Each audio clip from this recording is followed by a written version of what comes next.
Hello and welcome to BCCI. I am Sahil Sharma. कैसे हो आप लोग? उम्मीद है अच्छे ही होंगे।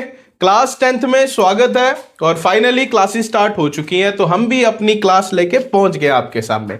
आज डिस्कस करेंगे क्लास 10th का सिलेबस। क्लास 9th में कुछ बेसिक था केमिस्ट्री में, जैसे एटम के बारे में, स्ट्रक्चर ऑफ एटम आपने पढ़ा होगा, एटम्स एंड मॉलिक्यूल्स, और उससे पहले दो चैप्टर थे मैटर के around, is matter around us pure and matter in our surroundings. Class 10th में लेवल थोड़ा सा इंक्रीज होगा।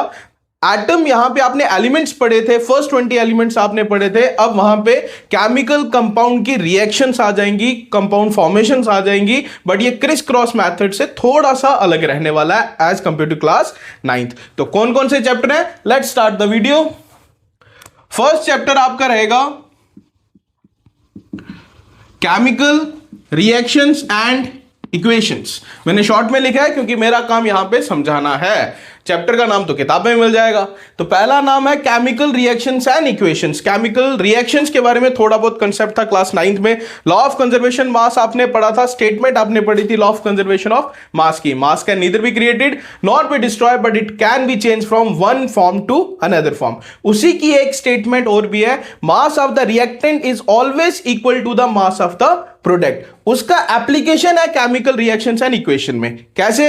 यहां पे आपके पास केमिकल इक्वेशंस आएंगी और उनको बैलेंस करना है, और केमिकल इक्वेशन को बैलेंस हमेशा लॉ ऑफ कंजर्वेशन ऑफ मास के अकॉर्डिंग करते हैं। उसके अलावा केमिकल रिएक्शंस की टाइप्स हैं, कितने टाइप की केमिकल रिएक्शंस हैं, एंडोथर्मिक क्या है, एक्सोथर्मिक क्या है, डीकंपोजिशन रिएक्शंस क्या है, कॉम्बिनेशन रिएक्शंस क्या है, जो भी टाइप रहने वाली है केमिकल रिएक्शंस की, वो सब की सब यहां पे आ जाएंगी। First chapter chemical reactions and equations, मजेदार चैप्टर है। आपको बेसिक समझ में आएगा कि एक रिएक्शन किस तरह से प्रोसीड करती है, कैसा रहता है ओवरऑल। चलिए नेक्स्ट चैप्टर आपके पास रहने वाला है acids, basis and salts.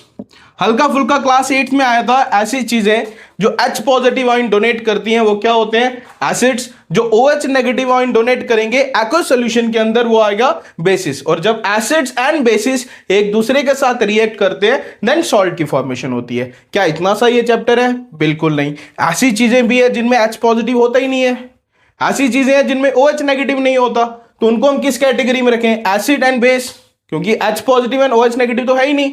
Then acidic salt भी होते हैं, सारे के सारे सॉल्ट न्यूट्रल तो नहीं है, एसिडिक सॉल्ट आते हैं, बेसिक सॉल्ट होते हैं। तो ये जो भी केमिस्ट्री रहेगी एसिड बेसिस की, वो हमारे पास सेकंड चैप्टर में रहने वाली है, एसिड बेसिस और सॉल्ट।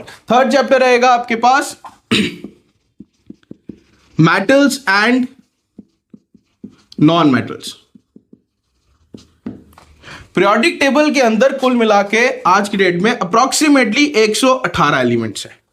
इन 118 एलिमेंट्स की एक क्लासिफिकेशन ये भी है, मेटल, नॉन मेटल एंड मेटलाइट्स। मतलब हमारे पास आधे पीरियोडिक टेबल के एलिमेंट्स ऐसे रहेंगे जो मेटल की प्रॉपर्टीज में आते हैं, मतलब मेटल की प्रॉपर्टी शो करते हैं।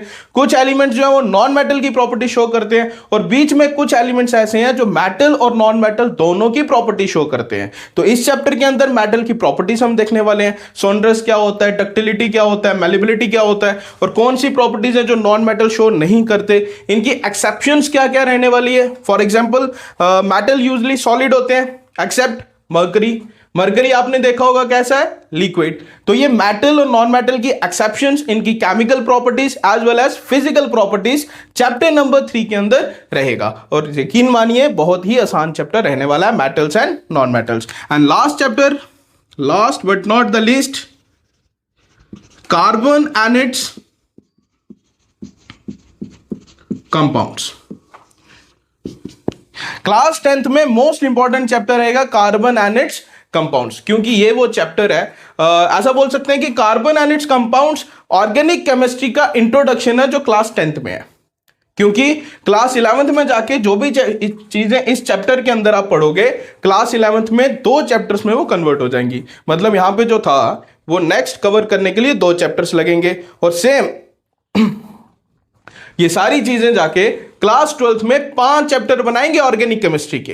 Halo alkanes, haloarenes, aldehyde, ketones, carboxylic acids, alkenes, alkynes, जो भी आप चीजें ले लो, इन सब का बेसिक आपको मिलेगा कार्बन एंड इट्स कंपाउंड में। मतलब जो भी बच्चे आगे सोच रहे हैं मेडिकल नॉन मेडिकल स्ट्रीम के बारे में, तो बच्चों आपके लिए ना ये चैप्टर बहुत इंपॉर्टेंट रहने वाला है, क्योंकि मेडिकल नॉन मेडिकल दोनों स्ट्रीम में केमिस्ट्री रहेगी, और केमिस्ट्री में ऑर्गेनिक केमिस्ट्री बहुत इंपॉर्टेंट रहती है। समटाइम्स ये रिजल्ट डिफाइनिंग केमिस्ट्री भी बन जाती है। अगर ऑर्गेनिक आपको अच्छे से नहीं आएगी तो केमिस्ट्री वैसे तो सारी आनी चाहिए, inorganic, organic and physical, but still organic में बच्चों को काफी प्रॉब्लम आती है और ऑर्गेनिक यहां से स्टार्ट हो जाती है। ठीक है, तो ये हमारे पास टोटल 4 चैप्टर रहने वाले हैं, chemical reactions and equations, acid basis and salts, metals and non metals, carbon and it's compounds. तो धीरे धीरे 1 बाय 1 करके हम इसके ऊपर वीडियोस लेके आ जाएंगे, इन डिटेल वीडियोस आने वाली हैं, तो जुड़े रहिए हमारे साथ। मिलते हैं नेक्स्ट वीडियो।